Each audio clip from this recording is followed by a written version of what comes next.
Hello friends, welcome back to my channel's Legal Shorts in Hindi.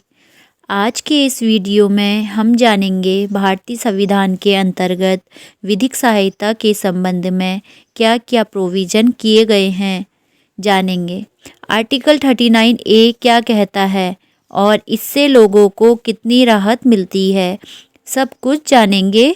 तो video में शुरू से आखिर तक जुड़े रहिए और अगर आपको वीडियो अच्छी लगे तो इसे लाइक कीजिए एंड शेयर ज़रूर करिएगा। चैनल को अगर सब्सक्राइब नहीं किया है तो वो भी कर लीजिए, साथ ही बेल आइकन को भी प्रेस कर दीजिए ताकि मेरे द्वारा अपलोड की गई सारी वीडियो का नोटिफिकेशन सबसे पहले आप तक पहुंच सके। हमारे भारतीय संविधान के अंतर्गत मूल रूप से सामाजिक, आर्थिक और राजनैतिक न्याय की व्यवस्था कर दी गई है। सभी को न्याय के समान अवसर मिलने चाहिए और इसकी जिम्मेदारी राज्य के नीति निर्देशक तत्वों के अंतर्गत राज्य को सौंप दी गई है।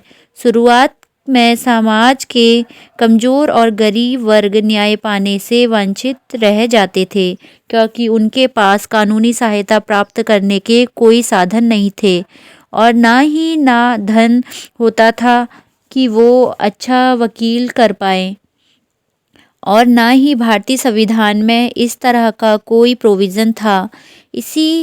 इन्हीं सारी बातों को देखते हुए सन 1976 में संविधान के 42वें संशोधन के द्वारा भारतीय संविधान में एक नया आर्टिकल 39A जोड़ दिया गया, जो समाज के सभी गरीब व्यक्तियों के लिए न्याय सुलभ कराने का प्रावधान किया गया।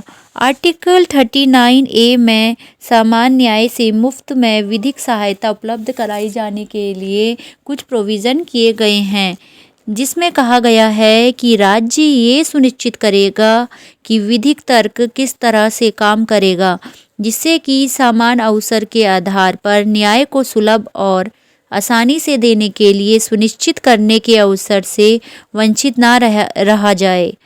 इस तरह से इस व्यवस्था का मुख्य उद्देश्य समाज के प्रत्येक नागरिक को न्याय के समान अवसर उपलब्ध कराना है।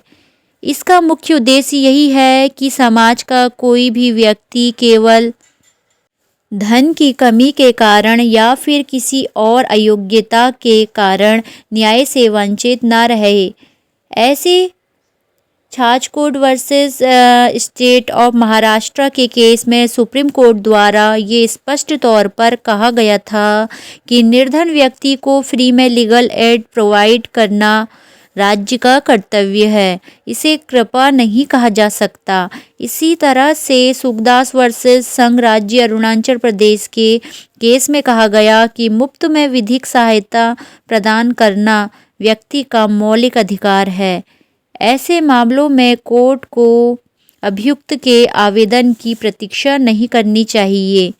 ये कोर्ट का ही कर्तव्य होता है कि वह अभियुक्त को उसके अधिकारों के बारे में बताएगी। उसके बाद DK Dwivedi and sons versus union of India के केस में ये निर्णय लिया गया कि विधिक सहायता योजना को लागू करने के लिए राज्य को स्वैच्छिक संगठनों और संस्थाओं को आगे आने के लिए प्रोत्साहित करना चाहिए और उन्हें सहायता भी देनी चाहिए। इन्हें राज्य के नियंत्रण से मुक्त भी रखा जाना चाहिए।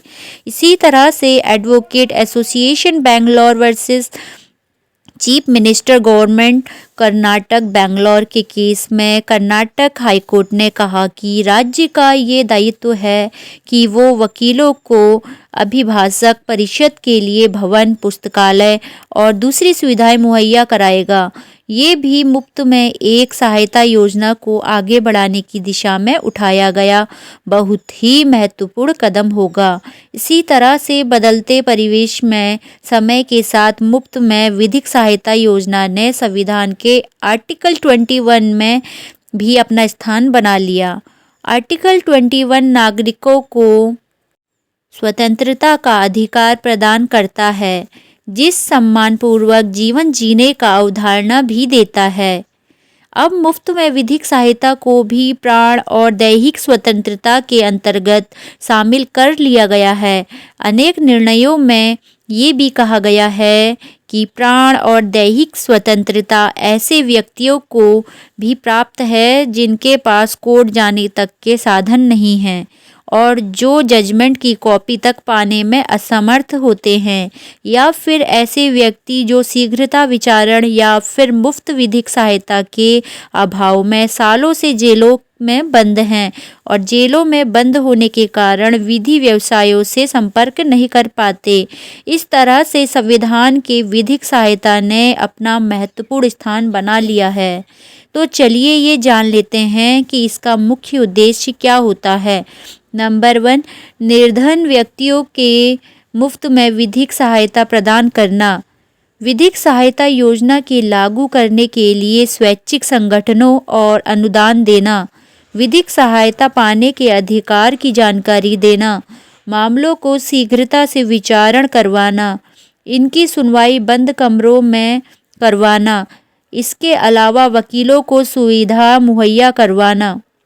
तो दोस्तों, ये भी जानकारी फ्री लीगल एड के बारे में थी, जिसका प्रोविज़न भारतीय संविधान के आर्टिकल 39A के अंतर्गत किया गया है।